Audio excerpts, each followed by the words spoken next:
কত বড় মুত্তাকি ছিলেন সাইয়েদনা ওমর ফারুক। মদিনার সমাজে কয়জন মুনাফিক ছিল বিশ্বনবী ছাড়া কেউ বলতে পারতেন না।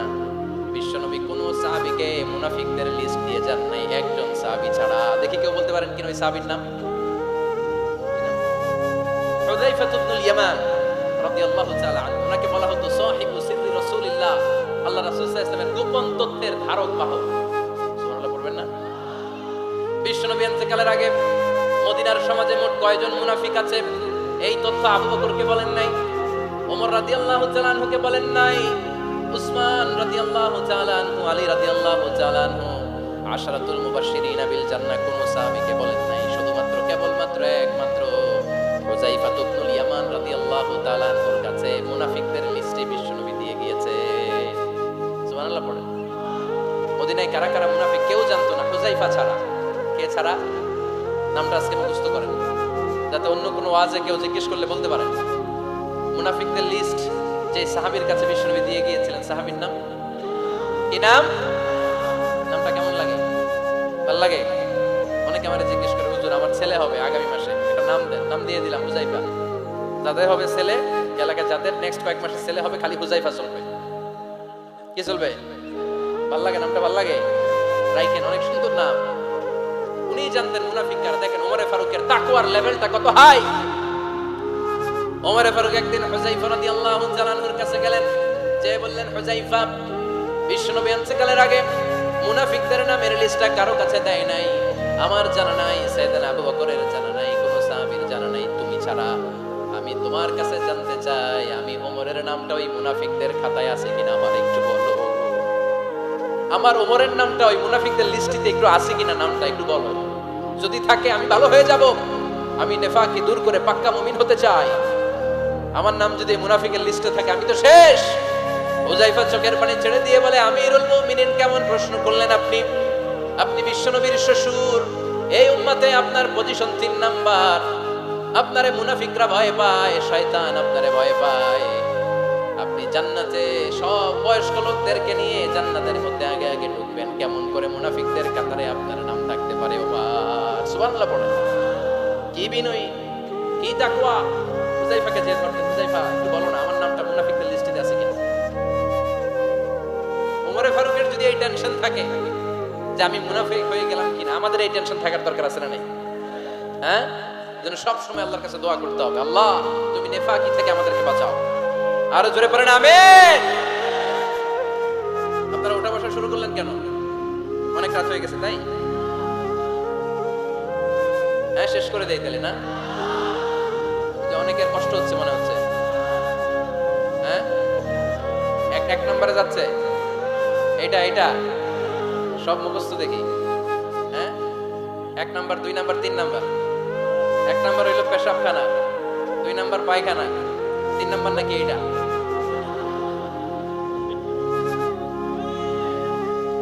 আছে না নাই? না। সিগারেট কোন মুসলমান খেতে পারে? সিগারেট হয় টোবাকো প্ল্যান্টস থেকে, তামাক পাতা। ফরিদপুরে চাষ হয় নাকি? হয়। কোন থানায় হয় বেশি? হ্যাঁ, তামাক ক্ষেত যারা দেখছেন, কোন বেড়া লাগানো লাগে? কারণ ছাগলও মুখ দেয় না। তো যেটা ছাগলে খায় না, এটা কোনো মুমিন বান্দা খাইতে পারে? খান কেন এগুলো পচা জিনিস? হ্যাঁ, এই পৃথিবীতে বিড়ি আর সিগারেটই একমাত্র খানা যেটা টয়লেটে ঢুকে খাওয়া যায়, তাই না? পৃথিবীতে সিগারেট আর বিড়ি একমাত্র খাবার। রাগ করবেন না, যারা খান রাগ করেন না। আবার একটু কমন সেন্সটা কাজে লাগানোর জন্য, চিন্তার জন্য বলতেছি।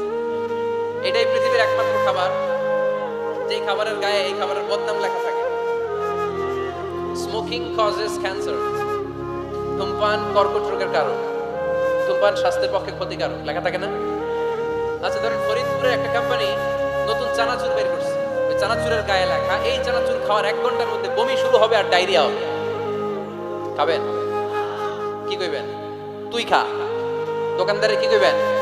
তুই খা, তোর বমি হোক, তোর 14 গোষ্ঠী ডায়রিয়া হোক, আমি টাকা দিয়ে এগুলো কিনবো না, ঠিক কিনা? কারণ এই প্রোডাক্টের গায়ে এই প্রোডাক্টের বদনাম লেখা, এটা আমরা কিনবো কেন? কিন্তু সিগারেটের উপরে সিগারেটের বদনাম লেখা থাকার পরে আমরা খাই, টয়লেটে বসে খাই। এটার মধ্যে একটা পয়জন আছে, এটাকে বলে স্লো পয়জন, নিকোটিন। এটা আপনার লাং ফুসফুসকে শেষ করে দিবে, স্লো পয়জন। সিগারেট খাওয়া অনেকটা আত্মহত্যা শামিল। বিষ খেলে সাথে সাথে মরে, সিগারেট খেলে দুকে দুকে মরে।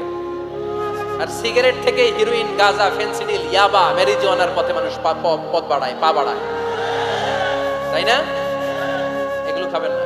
ওয়ালা তুলকু আইদিকুম ইলা তাহলুকা, নিজেকে স্বেচ্ছায় ধ্বংসের দিকে ঠেলে দিও না। জীবনটা অনেক সুন্দর, জীবনটা অনেক রঙিন, আল্লাহর দেয়। জীবনটাকে উপভোগ করার দরকার আছে না নাই? এই জন্য সিগারেটকে এই ফরিদপুরের প্রোগ্রাম থেকে আমরা আজকে নো বলে দিলাম। কি বলে দিব? আওয়াজ করে সবাইকে আমরা সবাই একসাথে বলবো, সিগারেটকে কি বললাম? মনে থাকবে না? মাহফিলের প্যান্ডেল থেকে বাইর হয়ে আবার ইয়েস, হ্যাঁ না, ইয়েস করা যাবে না। সিগারেটকে কি বললাম? নো। ওমর ফারুক রাদিয়াল্লাহু তাআলা আনহু আমাদের সুপার হিরো, আমাদের সবাই বলেন আমাদের। উনি কত বড় সুপার হিরো শুনেন। উনি জুমার খুতবা দিচ্ছেন, কি দিচ্ছেন? মসজিদে নববীতে। খুতবার মাঝখানে হঠাৎ বললেন, ইয়া সারিয়াতাল জাবাল, ইয়া সারিয়াত ইবনে জানিমিল জাবাল। এই কথা বলেই আবার খুতবা দিতে শুরু করলেন। ওনার ইয়া সারিয়াত ইবনে জানিমিল জাবালের সাথে আগের কথার কোনো মিল নাই, পরের কথারও কোনো মিল নাই। জুমার নামাজের পর মুসল্লি সাহাবারা ধরলেন, বললেন, ইয়া আমিরাল মুমিনিন। খুতবার মাঝখানে হঠাৎ করে ইয়া সারিয়াত ইবনে সালিমিল জাবাল বলে আপনি চিৎকার করলেন কেন?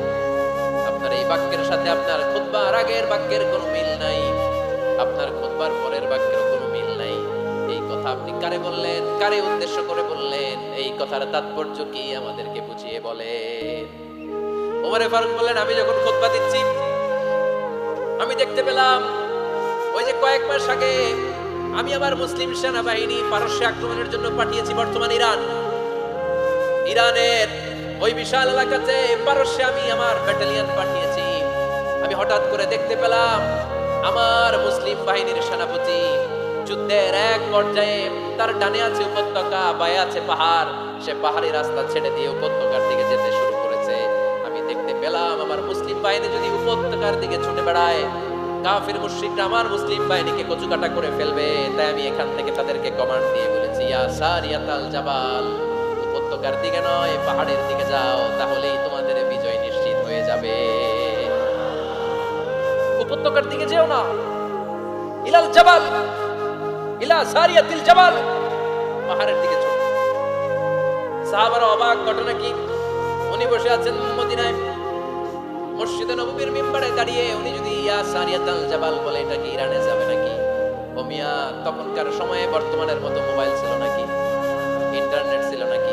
কিছু ছিল? খালি মুখে আমি যদি বলি ইয়া সারিয়াতাল জাবাল, এটা ইরানে যাবে, ইন্ডিয়ায় যাবে, ঢাকায় তো যাবে, ফরিদপুর শহরেই তো বসবে না, ঠিক কিনা?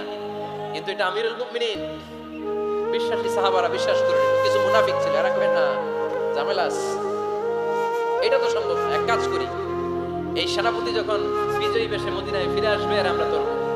এরা দিন গুনতে লাগলো, এই সেনাপতি মুসলিম বাহিনী নিয়ে পারস্য জয় করে কবে ফিরে আসবে। এই মুনাফিকের দলগুলো কখনো সেনাবাহিনীকে অভ্যর্থনা জানাতে যেত না, কিন্তু এইবার সবার আগে মদিনার উপকণ্ঠে যে সেনাপতিদেরকে অভ্যর্থনা জানানোর জন্য ফুল নিয়ে রেডি। ফুল নিয়ে দাঁড়ায় সেনাপতি ঢুকার সাথে সাথে ধরছে, এই সেনাপতি কোথেকে আসছে? পারস্য জয় করে আসছে। এমন এমন দিন, জুমার দিন দুপুর বেলা যুদ্ধের মাঝখানে আমিরুল মুমিনিনের কণ্ঠের কোনো কথাবার্তা শুনছো নাকি?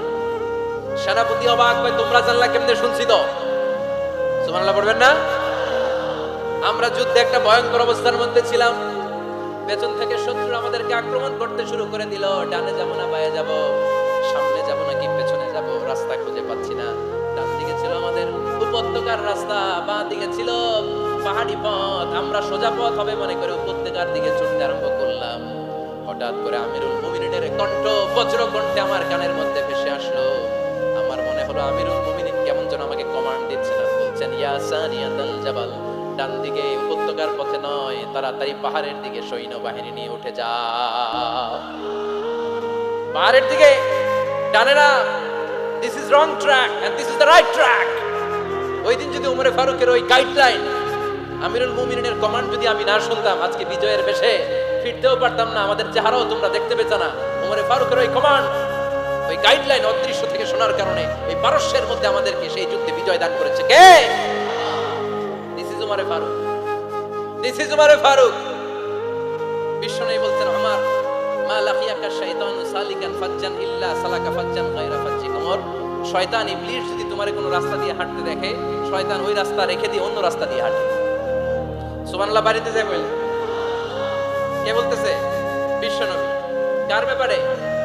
ওমরে ফারুকের ব্যাপারে। শয়তান যদি দেখে যে ওমরে ফারুক এই রাস্তা দিয়ে হাঁটে, শয়তান ওই রাস্তা রেখে দিয়ে অন্য রাস্তা দিয়ে হাঁটে। সুবহানাল্লাহ পড়ে। রাত্রিবেলা আমরা আমাদের বাচ্চা ছেলে মেয়েদেরকে যখন খাওয়াই, বাচ্চারা খেতে চায় না, এরকম হয় আপনাদের ফরিদপুর এলাকায়? এই এলাকায় হয় নাকি? খেতে চায় না বাচ্চারা, এই চকলেট দেখায়া, এই মিনা কার্টুন দেখায়া, এইটা সেটা, এগুলো সেগুলো বলে, গল্প টল্প বলে ভুলায় খাওয়ানো লাগে, তাই না? তারপরও খায় না। আমারও ছোট মেয়ে আছে, খেতে চায় না, এইটা সেইটা এমনি সেমনি খাওয়ানো লাগে। তো শেষে না পেরে মা বাবা বলতে বাধ্য হয়, ওই যে ভূত আসতেছে, ভূত, তাড়াতাড়ি তাড়াতাড়ি খাও, নাহলে যে ভূত ধরবে তোমার। ওই যে বাঘ আসতেছে, বাঘ, তাড়াতাড়ি খাইলে নাহলে বাঘে কামড়াবে। বলি না আমরা? আপনারা কি বলেন? ভূত। আর কি বলেন? হ্যাঁ হ্যাঁ, আচ্ছা। এক এক জায়গায় এক একটা আমরা বলি, ভূত আসবে, বাঘ খাবে, ভাল্লুক খাবে, তাড়াতাড়ি খাও। মদিনাতে যখন ওমরে ফারুক আমিরুল মুমিনিন, মদিনার মায়েরাও বাচ্চাদেরকে খাওয়াতে পারতো না, ছোট্ট মেয়েদেরকে খাওয়াতে পারতো না, খাওয়া নিয়ে যন্ত্রণা করতো। বাচ্চারা যখন মদিনায় খেতে চাইতো না রাত্রিবেলায়, মদিনার মায়েরা বলতো, তাড়াতাড়ি খাও, হা হুয়া ইয়াতি উমর, হা হুয়া ইয়াতি উমর, তাড়াতাড়ি খা, নাহলে ওই যে ওমর আসতেছে, Omar. This is our super hero Sayyidna Omar Farooq রাদিয়াল্লাহু তাআলা। শুধু শয়তানি ভয় পেত না, মুনাফিকরাও ভয় পেত, জমের মতো ভয়। শুধু তাই না, আমাদের আম্মা জান বিষ্ণু ইসা ইসলামের স্ত্রীরাও ওমর ফারুককে ভয় পেতেন।